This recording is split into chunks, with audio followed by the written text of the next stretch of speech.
waxaan nahay wahdiga dugsiyada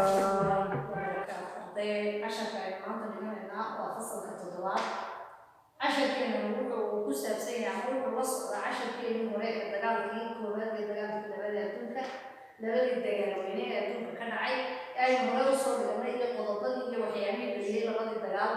ayuu casharkeen maanta la socda waayo casharkeen hore wuxuu la sii socday casharkii ka sii wadayay oo inaga sheegay sababihii dhaliyay dagaalkii koowaad ee adduunka saddex qodob ayuu ku soo dhignay oo ahaa dhulboob isbahaysi iyo tartanka xagga ciidanka iyo hubka haddana waxaan muddadaa intii nooga sii hadhay oo ahayd qodobka inoogu xigo oo ahaa muwaadin dadka muwaadiniinta oo doonaya u dagaalamayay sidii ay u noqon lahaayeen muwaadiniin waddankooda ku nool ama dalkooda ku nool dadka la yidhaahdo islaamkisku waxay doonayeen inay ku biiraan Serbia oo ay ka go'aan dalka Bosnia iyo Herzegovina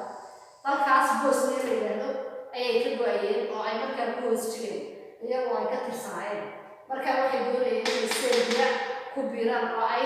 muwaadiniin dalka reer Serbia ka mid ah ay noqdaan taasi waxay sababtay dagaalkii koowaad ee adduunka taasi waxay ahayd waxyaabo isku khilaafsanaa ee dagaalkii koowaad waxyaabihii dhaliyay ay ka mid ah qodob ka mid ah ayuu ahaa waayo Serbia markay iyagu doonayeen Bosnia ay ka tirsanaayeen Bosnia ma ay doonayeen inay goyso oo ay Serbia ku darto may doonayeen halkaan waxaa ka dhalanayay khilaaf iska soo horjeeda oo labada dal ka dhex dhalanaya qodobka inoogu xiga wuxuu ahaa dilkii Franz Ferdinand oo ahaa xil-sugaha dalka Austria ninkaas la yidhaahdo Franz Ferdinand wuxuu ahaa ninkii xilka sugayay ama boqortinimada waddanka markaa sugayay oo markaa isagu u fadhiyay inuu waddanka madax ka noqdo markaa xil-sugaha hore xilka ka sugaya oo meesha ka baxo ninkaas oo la dilay waxaana dilay nin la yidhaahdo Gafriba Bilic oo isagoo iyo xaaskiisa iyaga oo ku sugnaa magaalada Sarajevo ee dalka Austria iyagoo jooga ayaa la dilay ninkaas isaga ah kadibna dagaal ayaa halkaa ka horay oo waxaa isqabsaday wadamadii waddankii ninkan xilka ka sugayay iyo waddankii lagu dilay labadii dal ayaa iskaga horinay Austria-Hungary oo ka mid ahaa Austria-Hungary ka mid ahayd Sarajevo oo ka mid ahayd Austria-Hungary dilkan ninkani wuxuu keenay in Austria-Hungary dagaal ku dhawaaqdo weerarna ku qaado Serbia inay Serbia oo ninkan lagu dilay ay dabadeetana dagaal ku qaadan Serbiyiintii oo yidhahdaan ninka xisbiyada ama ninka madaxda ahaa ayaa la dilay dabeedna ay Serbia dagaal ku soo qaadaan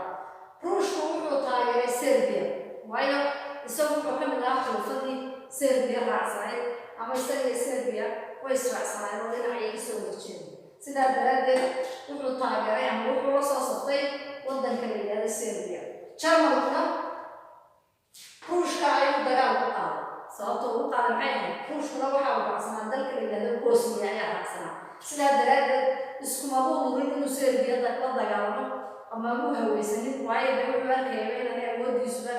awooddeedba aan awood saaran aan ahayn Serbia sidaa daraaddeed inuu la dulbooday Serbia dagaalkiisina wuxuu ku wajahay ama wuxuu ku qaaday waddanka ruushka oo markaa u arkayay inuu isagu Serbia soo humaynayo isagoo oo taageeraya Austria-Hungary wuxuu taageeraya maxay Austria-Hungary ayuu taageeradiisa saarayay dhammaan dowladihii kale ee gaashaanbuuraysiga ku jirayna way ku kala direen ama way la kala safteen dhammaan dowladihii isku gaashaanbuurta ay ahaayeen labada dal way ku kala safteen oo iyaguna waxay kala raaceen ruushka iyo Jarmalka ayay la kala safteen iyadoo qolada ay markaa ama deegaan ahaan u dhow ama afti iyo afkaan ahaan ay isugu dhawaayeen ay markaa isbahaysanayeen ayaa loo kala jabay in la kala raaco labada quwadood ee markaa dagaal ku dhex maraya halka waxaa nooga bilaabmayaa sababihii iyagana dhaliyay dagaalkii labada adduunka waxay soo sheegeen in 1939 bilaabmay dhammaadayna 1945 sababihii dhaliyay isagana waxaa ka mid ahaa sababaha mudan ee halka dibadda yaalla kastoo soo wada koobin intii markaa loo arkayay inay ugu cusbaayeen kow heshiiskii Versailles ee 1919 oo aan cadaalad ahayn heshiis la wada galay dowladaha adduunka ay galeen 1919 heshiiskaasoo heshiiskii Versailles looga jiray oo aan cadaalad ahayn kaas oo wadamada qaar aan raadin gelinin qaarna aan raadin gelinayeen oo ay ka helayeen kaas oo dhibaatooyinkii dagaalka iyadoo kaas oo Jarmalka lagu sharafiyey dushana laga saaray eedihii iyo dhibaatooyinkii dagaalka shirkaasi wuxuu aad uga soo horjeeday waddanka Jarmalka sababtoo ah waddanka Jarmalka waxaa lagu sameeyey in la cambaareeyo dushana laga saaro waxyaabihii ama eedihii ama dhibaatooyinkii dagaalka geystay maadaama uu Jarmalku ahaa kii weerarka qaaday wadamo badan adduunka ka midana burburiye dagaal u qaaday sidaa daraaddeed ayaa markaa isaga xoogga loo saaray in wax badan lagu xukumo waxa ay dagaalka dhibaatooyinkii dagaalka iyadoo lagu xukumay lacag magdhow ah oo malaayiin dollar waxaa lagu xukumay inuu wadamadu dagaal ku qaaday ee uu burburiyey ciidan iyo hubba uu ka burburiyey inuu siiyo lacag magdhow waxa la yidhaahdaa marka qofka wax qaan ah loo magdhoweeyo magdhowgaas ayaa lagu xukumay oo lacagaa u fara badan oo aanu qaadi karin isaga dhibaato ku dhacday fara badani oo isku dagaalo aad u fara badan lagu qaaday wadamo badan ay gaar ka dagaalameen meelo badanna laga soo horjeeday intaana lagama hadhin ciidanka Jarmalka waxaa la yidhi yaanu ka badnaanin ama yaanu dhaafin 100,000 waxaa loo qasbay inaan ciidankiisu aanu 100 ka badnaanin si aanu awood fara badan oo wadamo badan ku weeraro aan u yeelan sababta maraakiib aan ka badnayn culays ahaan 100 tan inay maraakiibtu dagaalkiisuna ay noqoto culayskoodu wax ka badan aan noqonin 100 tan oo loo xadiday halkaan waxaa la sameeyey awoodiisii ciidan ayaa la xadiday isaguna raalli kama ahayn muu doonay waayo wuxuu doonayay inuu sida wadamada kale ay xor yihiin isna xor uga noqdo qodobka ku xiga soo bixitaankii naasigii Jarmalka ahaa soo bixitaankii naasigii Jarmalka ciidankii Jarmalka ee faraha badnay uu hogaaminayay Hitler ayaa la yidhaahdaa naasi Hitler wuxuu ahaa hogaamiyihii Jarmalka ee markaa wuxuu ahaa keligii taliye aad u awood badnaa markaa sidaa daraaddeed ciidankiisa ayuu isaguna soo saaray si uu ugu muujiyo wadamada inuu leeyahay awood ku jebin karo hadalkooda ama uu ku iskaga celin karo wadamadaas waxaa kaloo ka mid ah qodobka ku xiga soo bixitaankii fashiistaha Talyaaniga fashiistu waxa weeyaan isaguna sidaa kaasoo kale isna wuxuu ahaa keligii taliye kale oo waddanka Talyaaniga madax ka ahaa oo la odhan jiray Benito Mussolini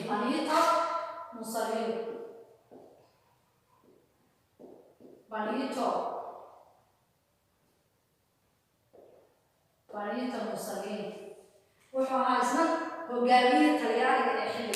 xilligaa hogaamiyihii Talyaaniga ayuu isaguna ahaa kuwaasoo iyaguna dibadda usoo saaray iyaguna awoodoodii iyo quwadoodii waxaa kaloo ka mid ahaa dulballaarsigii iyo muujintii awooddii ciidaneed ee Jabaan ayaa iyaguna waxay soo saartay ama waxay dibadda usoo saartay wixii ay haysatay ee ciidan iyo awood ahaa oo iyaduna ay ku muujinayso inay dagaal ku geli karto ama ay wax iskaga celin karto ama cid ku yeelan karto qodobka ku xiga waxaa ururkii mudaha oo ku guulaysan waayey inuu nabadda ilaaliyo dowladahana kala dhexdhexaadiyo ururkii ay sameeyeen dowladaha reer Yurub iyo dowladihii markaa dagaalka isbahaysiga ahaa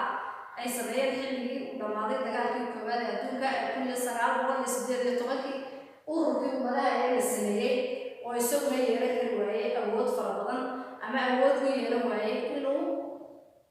kala dhexdhexaadiyo wadamada ama uu awoodiisa iyo xooggiisa ku kala dhexdhexaadiyo wadamadii ku jiray qodobka ugu sii xiga wuxuu ahaa hubdhimistii oo lagu guuldaraystay markii adduunka dagaalku dhammaaday shirkii nabadda qodobadii laga soo jeediyay ayaa waxaa ka mid ahaa hubdhimis qodobadii oo la soo jeediyay qodobadii uga soo jeediyaan shirkii nabadda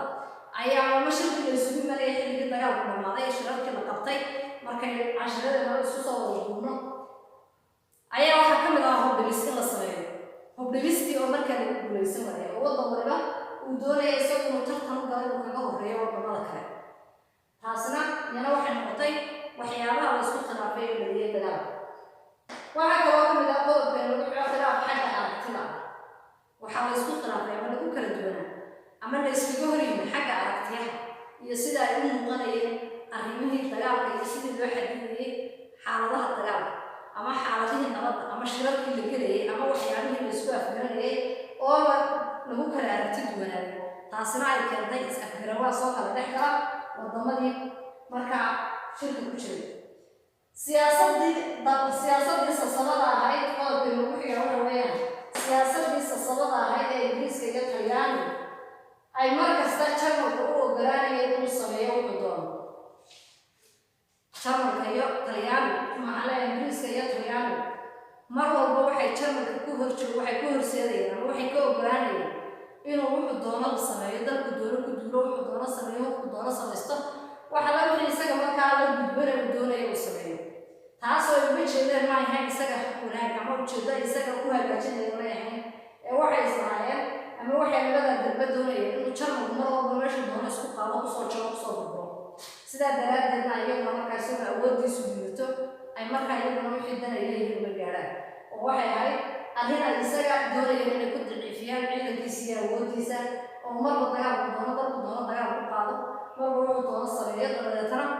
marka awooddiisu daciifto ama uu jilco iyaguna ay markooda markaa danaha ay leeyihin ka gaadhaan jarmalka waa isay doona markaa u dagaalama iyaduna waxay noqotay qodobada sababay dagaalkii labaad ee adduunka arrintaas iyada ahina waxay ka mid noqotay